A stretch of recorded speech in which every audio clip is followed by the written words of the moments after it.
Hello friend, welcome back to my channel. আশা করি তোমরা খুব ভালো আছো, আমিও খুব ভালো আছি। তো আজ চলে গেছিলাম আমাদের বাড়ির কাছেই একটা চৈত্র সেলে। সামনেই যেহেতু পয়লা বৈশাখ, তাই কিছু কেনাকাটা করব বলে। তো দেখো এখানে কত জিনিস বিক্রি হচ্ছে, তোমরা বুঝতেই পারছো। আর চারিদিকে তো বেশ লাইটিং ছিল, আর পেছনে ছিল মা আর বোন, আর আমি আগে ছিলাম। তাই হাঁটছিলাম আর চারিপাশটা দেখছিলাম।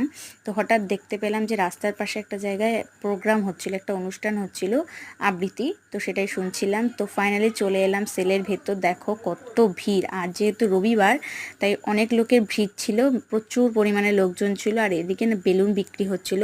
এইখানটা দেখো একটা কাকু আর কি বেলুন বিক্রি করছিল আর আমার দিকে তাকাচ্ছিল।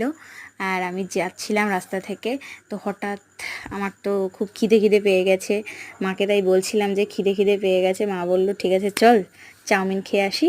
তারপর তো গেলাম, ভেতর দিকে গেছিলাম। মা বললো চল ভেতর দিকে। তো জামা দেখছিলাম আর যাচ্ছিলাম। এই দেখো এখানটা পুরো পর পর দোকান, যেন মানে পুজো, একদম পুজোয় যেরকম ভিড় থাকে সেরকম। তো ফাইনালি চলে এলাম একটা চাউমিনের দোকানে। এই দেখো, তো কাকুদেরকে বলছিলাম যে হ্যাঁ চাউমিন দাও, চাউমিন দেওয়ার কথা। তো আমি এই যে ওয়েট করছি কখন আমার চাউমিনটা আসবে, আর আমি তো মার দিকে তাকাচ্ছি, মামা আমার দিকে তাকাচ্ছে, হাসছিল। তো ফাইনালি চলে এলো আমাদের চাউমিন। এই দেখো, দেখে তো বেশ মনে হচ্ছে টেস্টি টেস্টি। এখন খেয়ে দেখবো এটা কেমন লাগছে। তো খেয়ে দেখলাম, বাহ দারুণ তো চাউমিনটা, সত্যি খুব সুন্দর ছিল চাউমিনটা। তো আমি যে সেল ঘুরতে থাকি ততক্ষণে তোমরা আমার চ্যানেলটা সাবস্ক্রাইব